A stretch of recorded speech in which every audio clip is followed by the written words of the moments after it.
I think we all have our fair history of playing video games and coming across this one person that just gets under our skin. There's always that one person that we get to an altercation with when it comes to gaming. I think I may speak as an old head. I might be showing my age here. But I do remember the times of playing like in Call of Duty lobbies, especially Modern Warfare 2 lobbies, where people would just have open mics, like hot mics, and they would just talk like the craziest shit in the pre-game lobbies before the game starts, and they will point at you of all the 12 players in the lobby, and they want to pick a fight with you, and there's always an online altercation. You want to say something back. It's always a back and forth thing. I think we've all had an instance like that at least once in our lives as gamers. But then there's always people that tends to take things a bit too far, and today we need to talk about Edward Kang, a gentleman from Newark, New Jersey, who flew to Jacksonville, Florida to fight with, or confront at least, with an online gamer after they had an online altercation at an online role-playing game. We're going to talk about that later on, but I have an article and I also have a video right after this that's going to explain the most recent events on this whole thing, or the recent developments. But without further ado, let's get right into it and break this whole thing down. So I just took bits and pieces of the article here because there was a lot of fluff with this one. I kind of didn't like how the journalist was typing all this. But anyways, basically Edward Kang flew over to Jacksonville, Florida to confront the gamer that he had an online altercation with. And the article starts by saying the two have never met in person before the suspect showed up at the victim's home in Fernandina Beach over the weekend, quote unquote, apparently to confront the victim. Nassau County Sheriff Bill Leeper said during a press briefing on Monday, announcing charges in the case.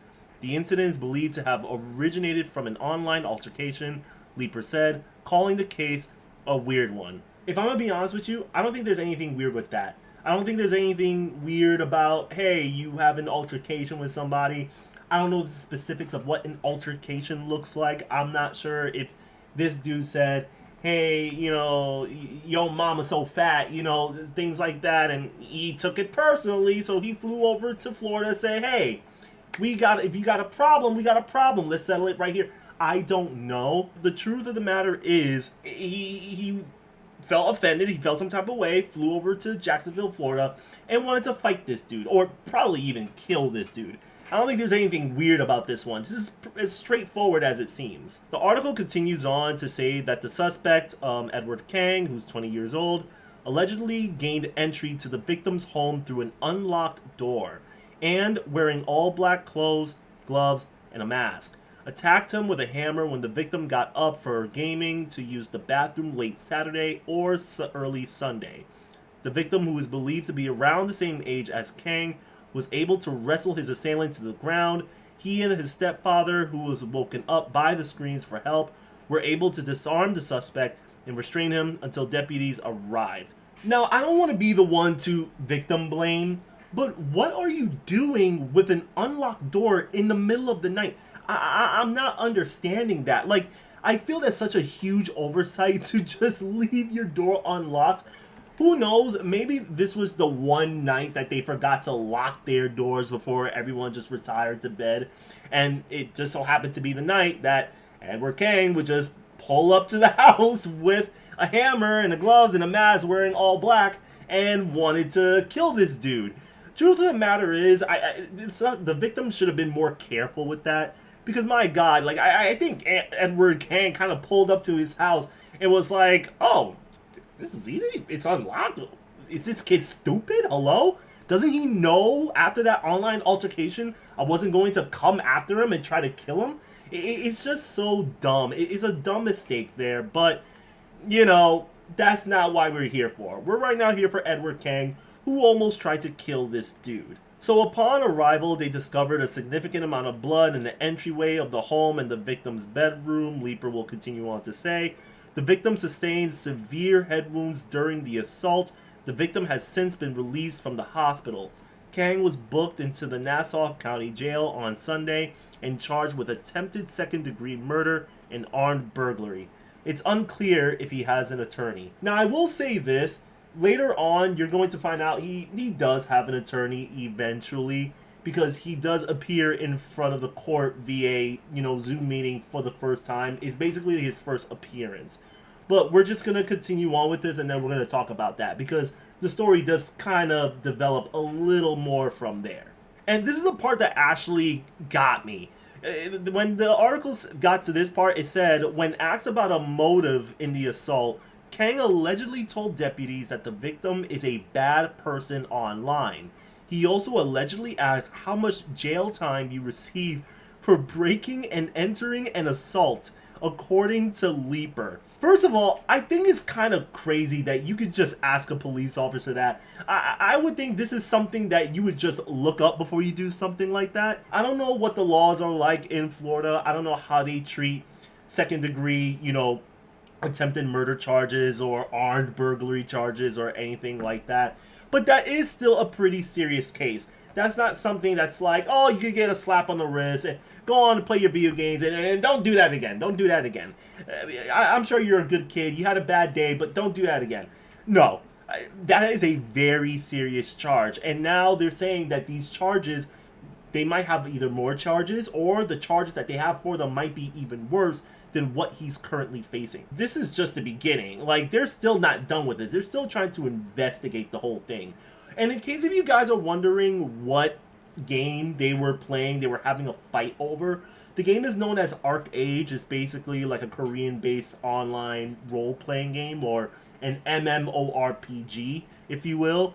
I also learned that that game announced that it was going to shut down its servers in Europe and in North America sometime around, I think, like August. I'm not sure if I got the date wrong, but they did make the announcement in April, and they are shutting the games down very soon. It's so funny that he had this online altercation with somebody over a game that's shutting down, and this guy decides to just go, you know what? I'm gonna kill this dude. And then the article is going to end with Kang reportedly told the family that he was going to meet a friend that he met years ago through an online video game. He flew from Newark, New Jersey to Jacksonville, Florida, and arrived at a hotel near the victim's home early Friday morning. He allegedly purchased a hammer and a flashlight at a hardware store upon landing in Florida, with receipts found in his hotel room. I swear to God, this kid is such a rookie. He's just leaving receipts after receipts after receipts. He's just leaving a whole foot trail, and the police is just going through this investigation. They're like, well, we saw that he went to a hotel, he was here, and he was near the suspect's home, and he flew to Florida, and after he arrived in Florida, he went straight to the hardware store, purchased some tools, and oh look, we went to his hotel room and we found the receipt that has the hammer and the flashlight in it for the receipt of proof of purchase. And then finally, they say this incident serves as a stark reminder of the potential real-world consequences of online interaction.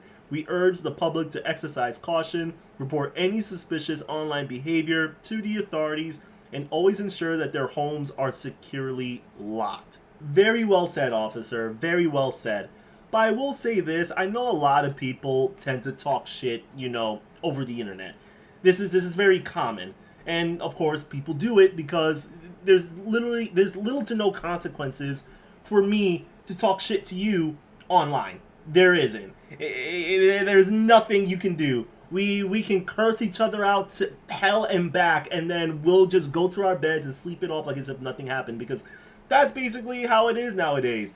But then there are people who are unhinged, and there are people that will literally go out of their way to confront you in the real world after that altercation. He said that the dude that he was trying to kill was a bad person. I didn't hear anything else after that. Like, they were very vague on it. They just said, like, oh, he just said he was a bad person. I was like, okay, well, I don't think it matters if he's bad or not. It's the matter of the fact that even if he was a horrible person, I don't think Edward Kang was in that position to do anything about it. And now we're looking at this as, you didn't fight him because he was a bad person. You just had an online altercation over a video game at that. Like, this really doesn't make you look good at all. But anyways, let's get to the video that I mentioned earlier, because he did, again, make his first appearance in a Zoom meeting for court in front of a judge.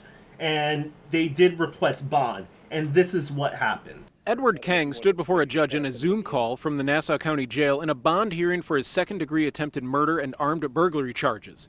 His mother joined the Zoom call from New Jersey as Kang's defense attorney made the case to release his client from custody. My client, as I understand it, has no prior criminal record of any kind, not as an adult, not as a juvenile, has never had any contact whatsoever with the criminal justice system. Prosecutors didn't care about his past before Sunday morning. He has no ties to the community. He traveled here from New York with the express purpose of committing a crime in Florida in our community here. The judge literally just took whatever his defense attorney said and just slapped that shit down and said that that is irrelevant.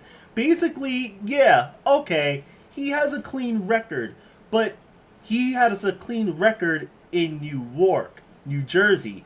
He doesn't have a clean record here.